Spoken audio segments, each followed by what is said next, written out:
It's story time, noobs! I've spoken extensively about my background and how I got into real estate, but I haven't told you about how there was an ironic twist of fate that led me here. Not all that different from how Joker created Batman. What are you talking about? I made you. You made me first. I was steered from e-commerce into real estate by an affordable housing project. 13 years ago, I was running a fledgling e-commerce site in partnership with Tennisport on the Long Island City waterfront. Tennisport was an awesome old-fashioned clay court club with regulars like John McEnroe and Jim Courier. I was totally bootstrapping the business, and growth was pretty steady the first 2 years. I even had a somewhat popular YouTube channel back then. Yep, this is not my first channel. And then, BAM! A real estate developer came along in 2009, backed by Mayor Bloomberg's affordable housing program, to seize Tennisport's land via eminent domain. They planned on constructing middle-income housing on the club's prime waterfront property, and it was going to block the water view of the newly converted luxury condos in the adjacent parcel. It made no sense to me. I couldn't help but wonder, why do we even need affordable housing? Over 40 jobs at Tennisport were destroyed. My e-commerce site suddenly had to find a brick-and-mortar location to continue supplier relationships.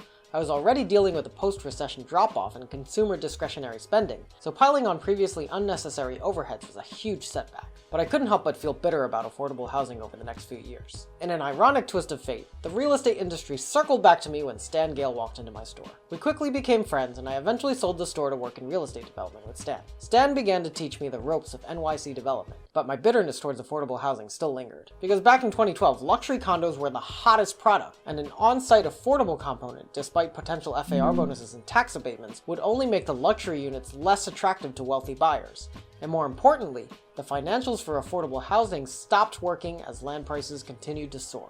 I spent a good deal of time walking and biking the streets of Manhattan, searching for potential development sites. One day, I decided to bike a 33-mile loop around Manhattan Island, going through as many neighborhoods as I could. I already understood from my previous research that each block in Manhattan could have its own distinct character. But as I zigzagged through the neighborhoods, I began noticing something. Murray Hill was for the fresh grads that made it, and the ones who didn't make it couldn't even afford Manhattan. And continued success led further south to East Village, maybe Greenwich Village. Fidei and Midtown were for the workaholics who wanted a walkable commute.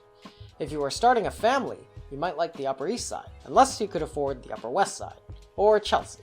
But maybe you did even better than that, so you picked Soho, or Tribeca. Didn't do so well? Chinatown, Alphabet City, East Harlem, or don't even live in the city. Here's what I noticed. Despite abundant racial diversity, there was a clear economic stratification across each neighborhood.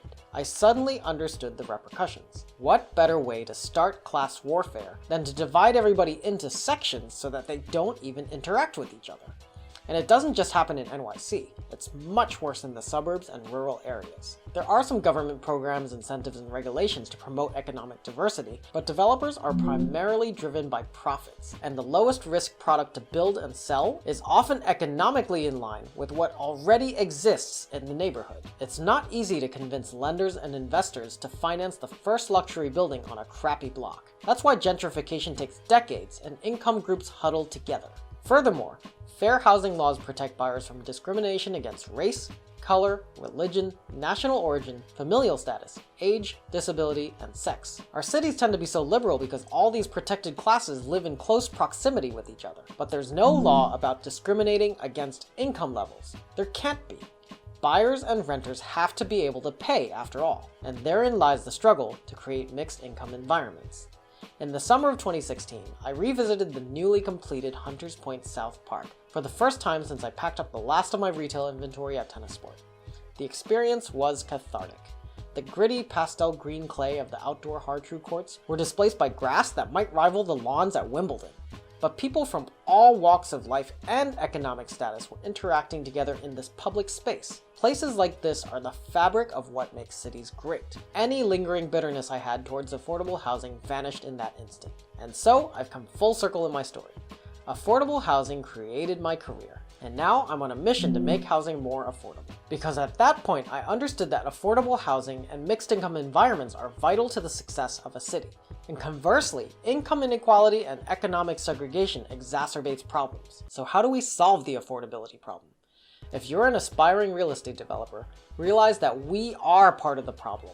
Look at the tech industry. Their products get better and cheaper over time. Real estate, we rely on it becoming more expensive, and we cut costs by cheaping out on materials. At YD Development, we are on a mission to find PropTech that lowers construction costs. If technology makes it cheaper to build housing, then housing prices will eventually go down as that technology becomes widely adopted. This can happen, and I'll tell you all about it in an upcoming video about what real estate development will look like in 100 years and how we'll get there. For today's womb, I recommend Jane Jacobs' The Life and Death of American Cities. This book has had profound influence on urban planners for a generation, and its principles are the backbone of my arch nemesis as a developer, the Landmarks Preservation Commission. Jacobs makes a compelling case of why big, sterile mega developments don't foster communities within cities and actually make things worse. She would have loved Hunters Point in South Park, but she would have hated Hudson Yards, both of which happened because of Mayor Bloomberg. Stay curious, noobs.